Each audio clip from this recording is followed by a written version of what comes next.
राज्यभरातील मराठा मोर्चांचं लोण आता मुंबईच्या प्रवेशद्वारापाशी आलेलं आहे। आज नवी मुंबईतील खारघर सेंट्रल पार्क ते सीबीडी कोकण भवन पर्यंत मूकमोर्चाचं आयोजन करण्यात आलंय। रायगड, नवी मुंबई अशा 2 विभागांचा हा मोर्चा असेल, ज्यामध्ये लाखोंचा जमाव सहभागी होईल असा अंदाज व्यक्त केला जातोय। मोर्चा यशस्वी करण्यासाठी ठिकठिकाणी बैठकांचं सत्र सुरू आहे। मोर्चाच्या मार्गावरती होणारा कचरा गोळा करण्यासाठी स्वच्छता टीमही तैनात करण्यात आली आहे।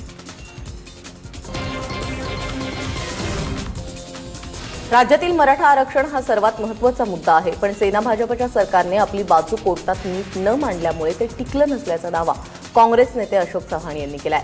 राज्यामध्ये मराठा समाजाचे भव्य मोर्चे निघताय, या मोर्चातून सरकारने काहीतरी बोध घ्यावा असा सल्ला त्यांनी दिला।